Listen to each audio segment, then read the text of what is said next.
Today's topic, the simple financial plan in 9 steps. That's right, just 9 steps for you to build your own plan. Why? Because maybe not everyone needs a financial planner, or maybe you're in between financial planners. Maybe you just want to do this on your own. Whatever the reason why you may not be working with your own financial planner, that's okay. You can build your own foundation and maintain your foundation going forward by really following some simple steps. Now, as things grow, whether it's income, assets, net worth, whatever the case would be, can it get more complicated? Of course it can, because usually I say it's when tax planning adds layers to it, or even when the estate planning adds layers to it, where it's probably good to at least bring in a professional, whether it's for a one-time consultation or check-ins every now and then, or maybe it's an ongoing relationship. Whatever the reason, don't worry, we're gonna walk through all 9 pieces of that foundational advice, and that's all coming up next.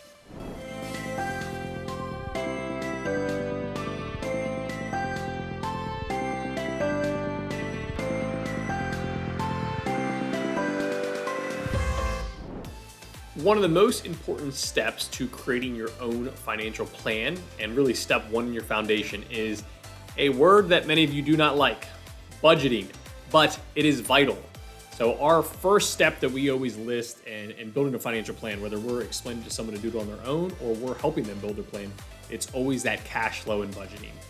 And simply put, you need to know what you have coming in, you need to know what's going out, you need to know what type of timelines are behind any debt obligations, right? Is it student loans over 10 years? Is it student loans over 5 years? Is it, credit card payments that we're just trying to get paid off in the next year? Is it a car payment that we went out of our way in 3 years? Just the simple task of writing down or using technology. We've noted in past videos and blog posts, we really enjoy Tiller. We also like YNAB, You Need a Budget. So there's great software out there that can also make this very easy for you. But step 1 is understanding your cash flow, money in, money out, and really building a budget around that. And maybe you don't have to use the B word, right? You can even just use the word and the idea of just tracking that cash flow. All right, step number 2 in our 9-step guide: pay your credit cards in full each month. Now, for who we work with, usually physicians, dentists, some vets, we would label that as high income professionals. Fortunately, many of them don't have to worry about this. I realize though that others are going to watch these videos, and it's not as simple as just, sure, we'll just pay it off every month, but you're trying to make that your main goal. So whether that is controlling your spending so that you can pay them off, whether that would be always making sure that you're under a certain threshold that it can be covered on a month-to-month basis, or maybe it's even using some money from your emergency fund to get it paid down to then move forward with lower spending so that you don't have to worry about this. Because the reason why credit card debt is so bad is because of the interest rates.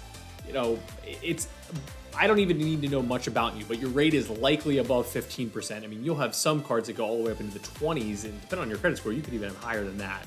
So just do your darndest to have those credit cards paid off every single month. Build good habits. If there is a balance, it's okay, it happens, but work to pay that down and then really build that good habit of paying those off on a monthly basis. But this is important. It's at the top of our list for a reason. You really want to keep those credit cards not only under control, but out of your way as well. Next up, number 3 of 9 on our simple financial plan here with 9 steps is the emergency fund. And a lot of these 9 I could change and move around, because I could easily say the emergency fund should be number 1. But ultimately, your goal is to build up this emergency fund. I think when you kind of go through the old Google search, you're going to see anything from 3 to 6 months of expenses. I'm a little bit more aggressive here just with us working with younger clients. You usually say, under the age of 50, there's still a lot of life events that can trigger a large expense, especially whether we're buying a home, whether it's a practice update, whether it's family planning. So we're a little bit more aggressive on this number. And I actually usually use 3 to 6 months of income.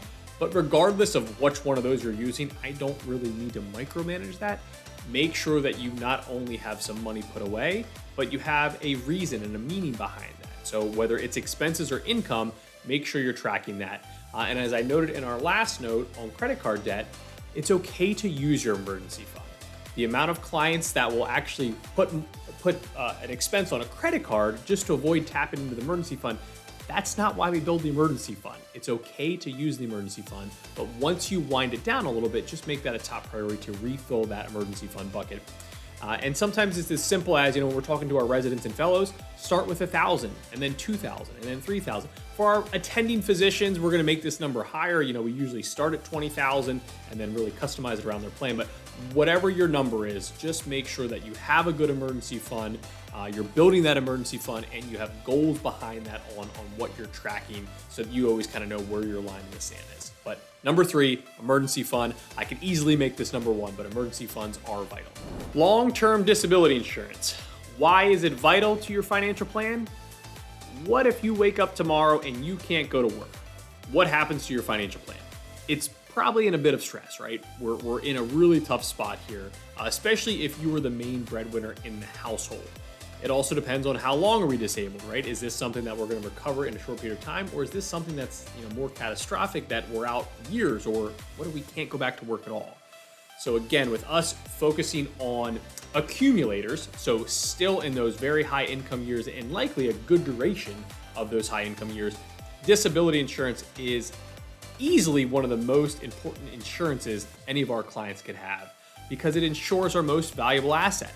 We don't think of it this way, but what is it? It's the ability to wake up and go to work every day. Because without that, you're going to miss out on significant amount of earnings. Again, us working with physicians, you're talking about, 6 figures easily in a short window, just a short window. You spread that out over 10, 20 years, we're well into the 7, if not the 8-figure club at this point. So that's why disability insurance is vital. So number 4, again, another one that I could easily move to the top of this list is long-term disability insurance. Long-term disability. I'm not as concerned about the short-term side, while that is still important, and I'd even emphasize that for our female clients, but long-term disability is that longer-term insurance plan. Number 5, term life insurance. Emphasis on term life insurance. If you're scrolling through your Instagrams and TikToks and you see people slinging permanent life insurance, run. Do not take the bait. Term life insurance is all you need. So, simple way to think of this, if someone relies on your income, you need term life insurance. So obviously, marriage is an easy one, kids is an easy one, but even if you're supporting your family or another family member outside of your parents, or if someone co-signed on your student loan, especially your private student loan or your promissory note, that is where term life insurance is important.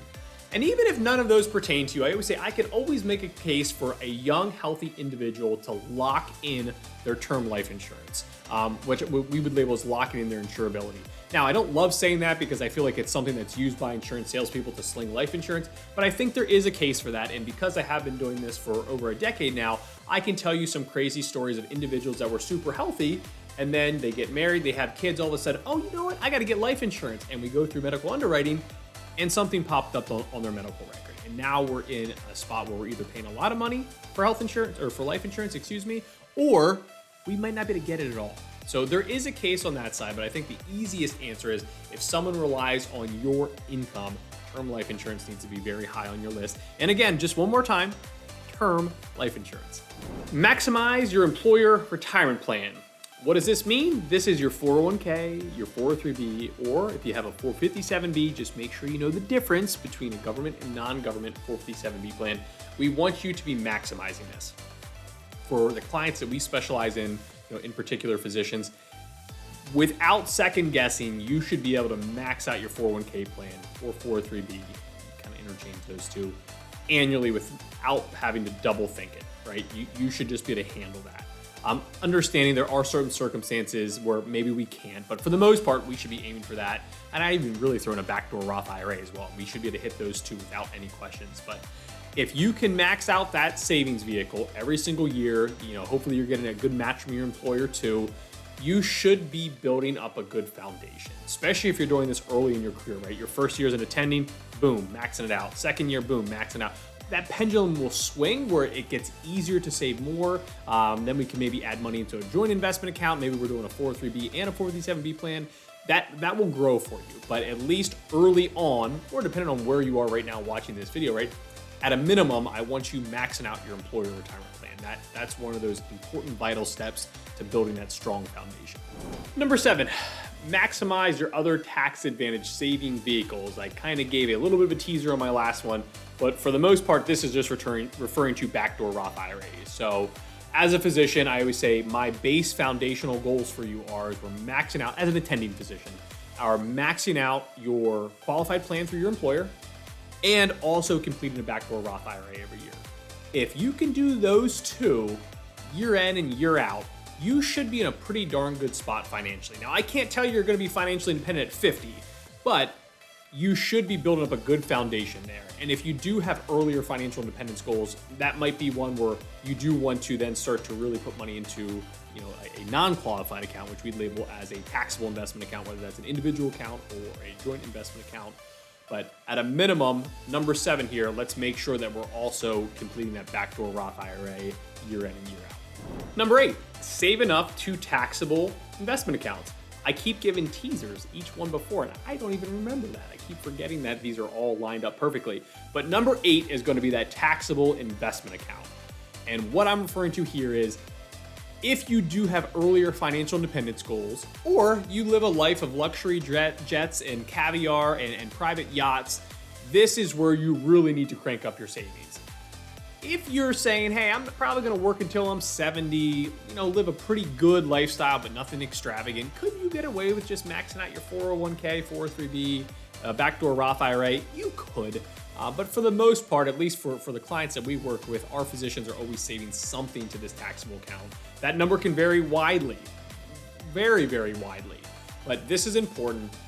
This is where we would start to put some money into this taxable account. And the main difference here is just how this account would be taxed. For the most part here, the big benefit is it's based on long-term capital gains, assuming that you hold it for 1 year and 1 day. Don't forget that 1 day. You're gonna have better tax treatment here than what you would on a qualified account. The downside is you're not getting any pre-tax deductions, right? This is all after-tax dollars. So number 8, check out the taxable account. Depending on what your goals are, that's gonna really dictate the amount of funding that needs to occur into this taxable account. Last but not least, number 9, the debt game plan.